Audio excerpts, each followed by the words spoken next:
Coming in character level wise, this Diana from Reaper at 61 and this Xavier Woods from Jerryk level 51. So a considerable amount of time spent on both of these characters from these players. We're seeing Small Mammoth, Apocalypse, and Demon Island left open by Reaper. It's going to be Jerryk who's going to make the choice here between those three.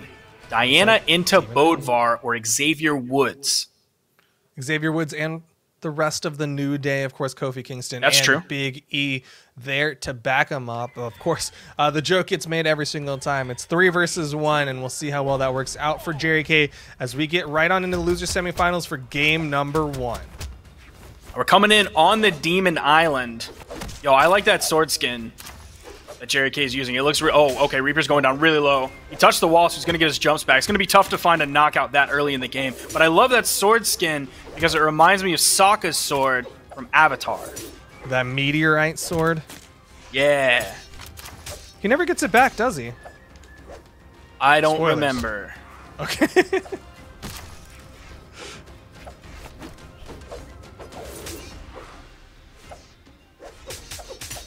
Light side air for Jerryk. The weapon toss arced high. Reaper stays away from it, but as he goes back to the platform, he's going to eat a side air. Jerryk is going to find the first knockout 45 seconds into this game.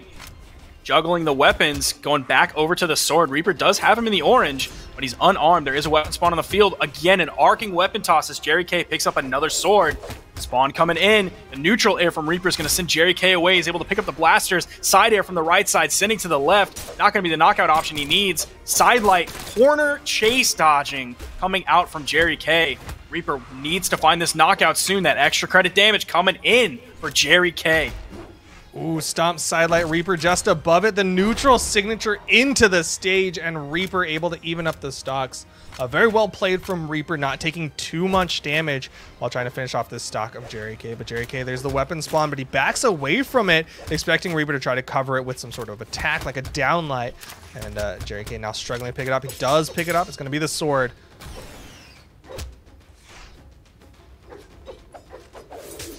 Neutral light. Ooh, man, that was close. That would have been a great option. That would have been an orange knockout for Jerryk. He doesn't even have to gravity cancel that. Just throw that out on the corner. Going to be a tremendous option. Extremely underrated signature. D-Light side air. Gonna send Reaper over to the edge. Throw it out. There it is. That's what I'm talking about. There it is. That Bodvar down signature, so much spiking potential within that sword signature, but Reaper's got some spikes of his own on the bottom of the feet going for that ground pound. Jerryk had a stage underneath him, so he's going to extend this stock for a little bit, but we've seen Reaper do a really good job making sure Jerryk doesn't get too much extra credit between the stocks. Side airing to the left. Jerryk punishes because he's on the right. Neutral light coming out from Reaper. Recovery follow-up doesn't make contact. Another dare putting out more damage onto Jerryk. Another dare putting out more damage onto Jerryk. Doing a fantastic job over spacing everything. Almost has Reaper in the orange. That gravity cancel D-Sig could have put Reaper in a terrible spot. He's in the orange now. Sidelight, those 90-degree chase dodges coming out from Jerryk. He's going to get caught out with a side air from Reaper. Stocks are even, but almost 100 damage on this final stock from Reaper. He's got to be so careful. Stomp side air almost puts him off screen. That'll do it. That side signature, when it hits, is a gross noise. I do not like that. Yo, but it's a great feeling when it hits because it can take stocks just on those corners the way that Jerryk was using it, but we saw Reaper respect it, got back up, but only for a moment as Reaper is now switching up characters in game number 2 over to the Koji against Jerryk. Now he's going to a character he has a little bit more experience on in the level 66 Koji compared to the level 61 Diana. He is going to have the sword into sword matchup here that he's going to have to deal with on this Bodvar Xavier Woods pick from Jerryk. We'll see if he's able to maneuver around the hammer, maybe using those 45-degree angles that Bo has a little bit better. It's interesting that Reaper is sticking with the bow. Of the 2 weapons that he did well with Diana, I want to say the blasters was slightly better, and not to mention Bo tends to have a rough matchup against Hammer. We've seen many a Hammer player be very good at the matchup against Bo. There's the recovery chase dodge over. Tries to go for the big play with the ground pound, catching Jerryk almost in yellow. Jerryk still in the damage lead here. Has Reaper in the orange, further deeper into orange, almost into red. Stomp side air. The stomp turned him red. The side air turned him redder. Good spacing from Reaper. Just jumping over those downlights. He knows that Jerryk wants the downlight for the knockout, and it's going to be the hammer downlight. That's stomp side air to take the first stock of Reaper in game number 2. Did you see the range on that D-light, man? Holy cow. That's a meaty stomp. Interesting option from Reaper here, going for the nairs off that downlight. Generally, if you want damage, especially with how damaged Reaper is, if you want damage for the potential knockout, you go for the down air. Or he could have gone for the side air for like the stage control. It's interesting that he decided to go for the nair juggles.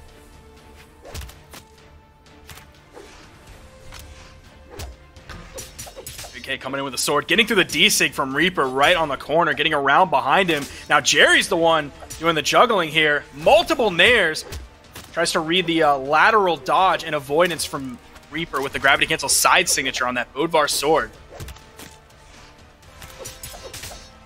He lights side air, turning Reaper red. The weapon toss going straight towards Reaper.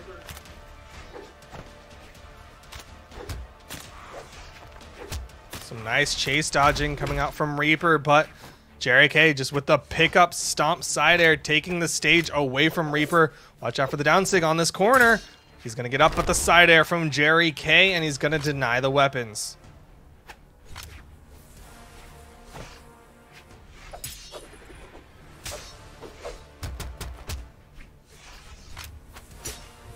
Well, coming in for Reaper, just a raw down signature. He expected Jerryk to rush in and grab that sword weapon toss. Oh, not enough. Not enough.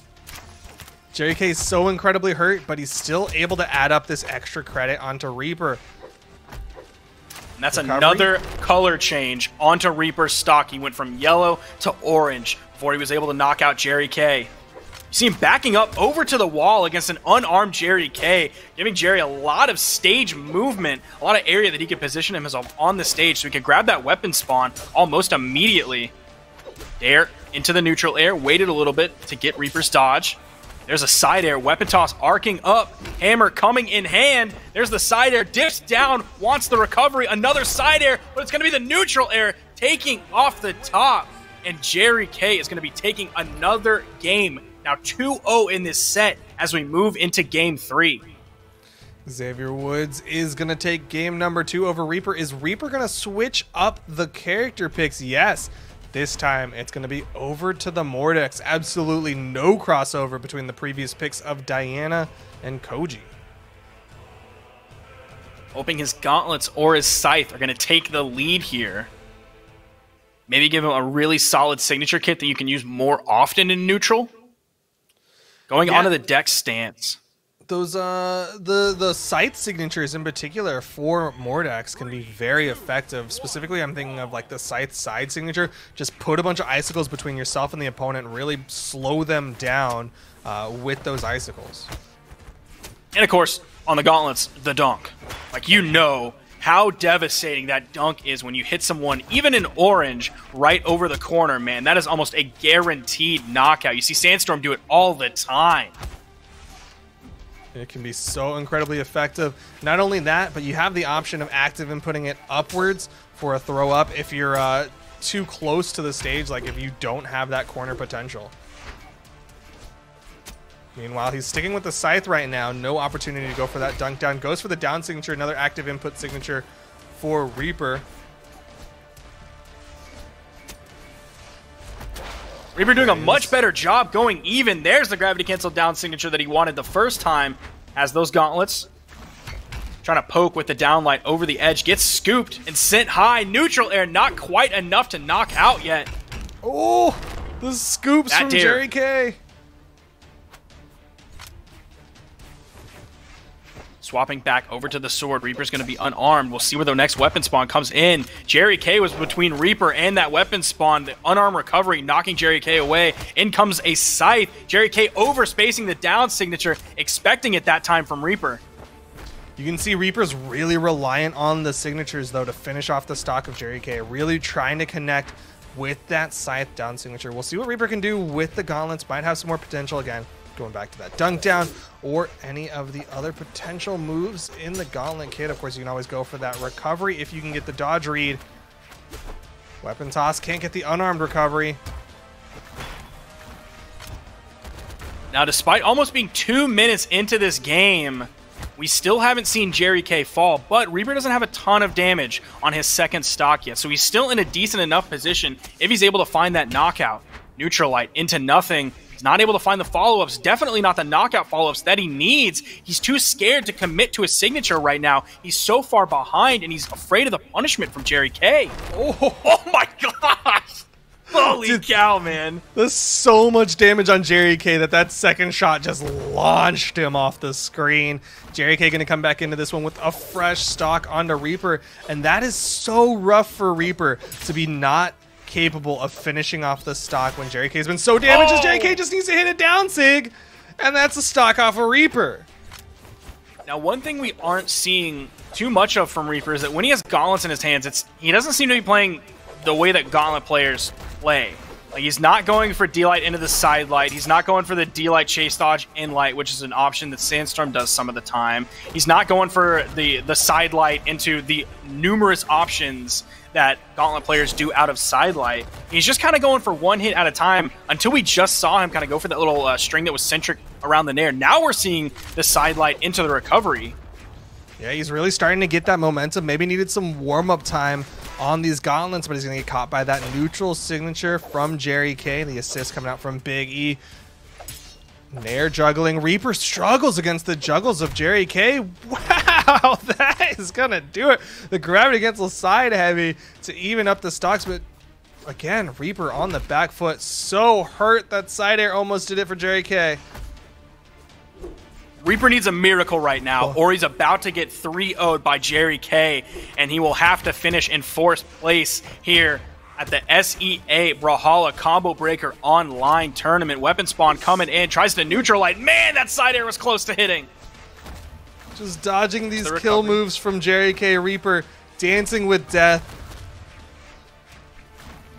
He cannot afford to get hit. The dare will do it. Ooh. Reaper's finding connections. It seems like Jerryk is the one fumbling now, but all it takes is one. Reaper had to get lucky or play perfectly every single time, but all it took was one dare, one nair, or one side air, or even a downlight from Jerryk to find the knockout onto Reaper and take it 3-0. That's going to be a 4th place finish for Reaper here, and Jerryk moves on into losers finals. Dude, Reaper was playing like a fly buzzing around Jerryk, but Jerryk finally got out the fly swatter, scooped him up. That's not how you use a fly swatter, but the analogy ends at that point. He gets the knockout, and that means Jerryk, like you said, is going to be going into the losers finals to fight the new head, old head.